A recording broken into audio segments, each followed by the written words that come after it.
Do you usually use flour for making bread or pizza? Today, I'm going to show you a completely different way to use flour. A dish with deep East Asian flavors that is irresistibly delicious. It's rice porridge made from flour, an incredibly appealing Vietnamese dish. And trust me, after watching this video, you will be able to make a fragrant bowl of authentic flour porridge right in your own kitchen, no matter if you are an experienced baker or rarely cook. Let's get started. First, we need to prepare the ingredients.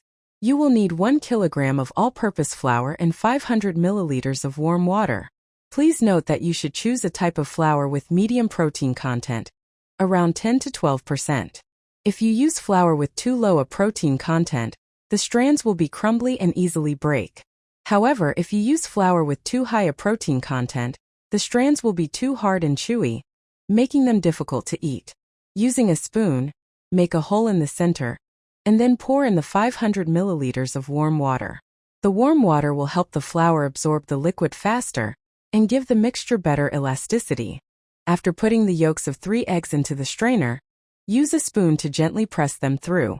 The yolks will flow down smoothly, forming a silky mixture. Keep stirring the flour until it starts to clump together. You can switch to mixing by hand and repeat this process until the water is fully absorbed into the dough. Once the flour begins to form clumps, you can move on to kneading the dough. Kneading the dough is the most important step in this process. Use your palms to press down and fold the dough over, repeating this motion. Knead the dough for about 10 to 15 minutes. At first, the dough will stick to your hands. Don't worry, that's normal. Just keep kneading. You will gradually notice that the dough becoming smoother and more elastic.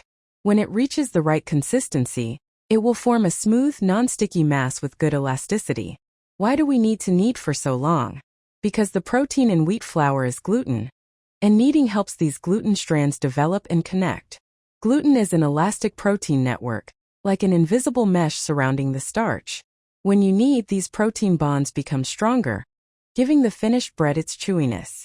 To check if it's ready, press your finger into the dough. If the indentation slowly springs back, the dough is ready. After achieving a perfect dough mass, we need to let it rest. Let the dough rest for about 30 to 60 minutes at room temperature. Once the flour has rested, we start rolling out the dough. Divide the dough into small portions, about 100 grams each, to make rolling out easier. For each small piece that's been cut out, knead it thoroughly once more to ensure the dough is evenly kneaded. Roll from the center outward, continuously rotating the dough to ensure the dough sheet is evenly thick. The ideal thickness for the bonkin noodles is about 2 to 3 millimeters. If rolled too thin, the noodles will easily break when cooked. If rolled too thick, the noodles will become hard and difficult to cook evenly. Therefore, try to roll it evenly with your hands. Sprinkle a little dry flour on the work surface to prevent sticking. Continue doing this with the remaining pieces. After rolling the dough into thin layers, we start the process of making the vermicelli strands.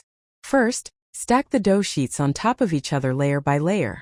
Between each layer of dough, sprinkle a little dry flour so they don't stick together.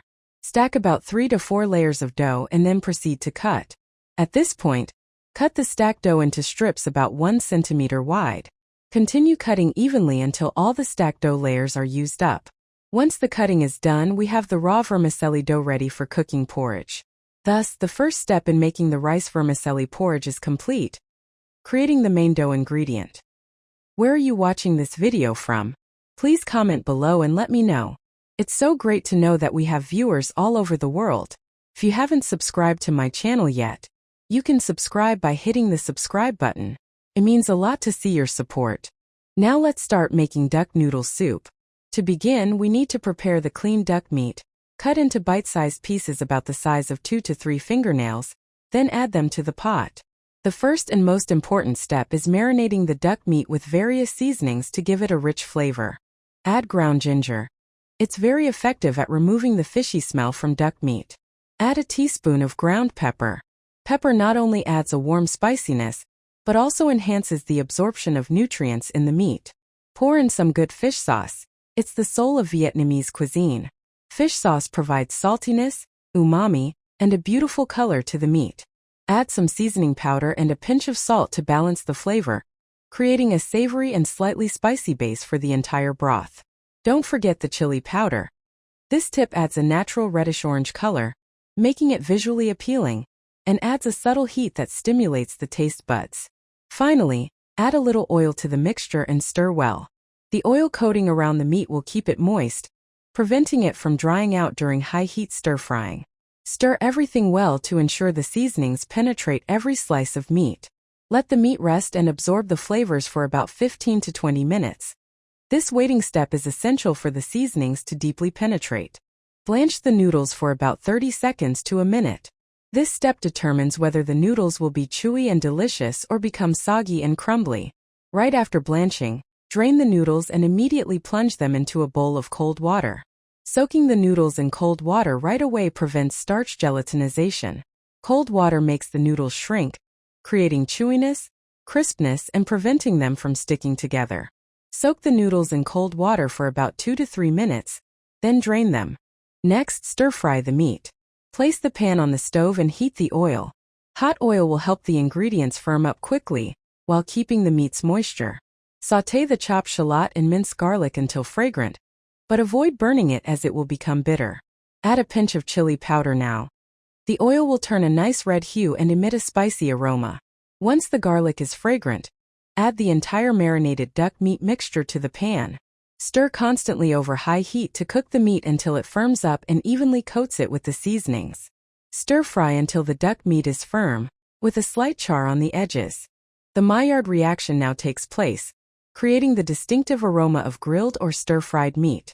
This reaction occurs at temperatures around 140 to 165 degrees Celsius, transforming proteins and sugars into rich, savory flavors. Once the meat is cooked through and evenly golden, lower the heat and add a splash of water to continue stir-frying. This prevents the meat from drying out and allows the seasonings to blend evenly. Add a little water to soften the meat and dissolve the proteins stuck on the pan. Sauté for a few more minutes until the meat releases golden yellow liquid, has a complex aroma, and the seasonings blend evenly. Now, pour in more water, about 1.5 to 2 liters depending on the amount of meat. Important note: use boiling water for cooking, as boiling water helps the meat retain its natural sweetness and shortens the cooking time. If you use cold water, the meat will experience thermal shock, causing the fibers to contract, making it tough and losing its natural sweetness. Bring the broth to a boil, then reduce the heat, cover the pot, and let it simmer gently for 20 to 25 minutes. The broth has simmered just right, the duck meat is tender, so we proceed to the final step. Add all the blanched and drained noodles into the boiling broth. Bring it back to a boil for about 2 to 3 minutes to heat the noodles evenly, and let them absorb the sweetness of the broth. At this point, add the chopped green onions to the pot. The green onions will release a fragrant aroma, adding a bright green color and a subtle spicy flavor. You can add a few sprigs of cilantro (raumui) to enhance the aroma. Turn off the stove and serve the broth into a large bowl. That's it, we've finished the famous duck noodle soup. A humble dish that requires meticulous attention to every step. Give it a try and savor the result. That's it for this video. If you have any comments or thoughts, please leave them below. If you enjoyed the video, don't forget to give it a like. And remember to share this video with your friends and family. Be sure to subscribe to the channel. Thank you so much for your support. Goodbye, and I'll see you in the next video.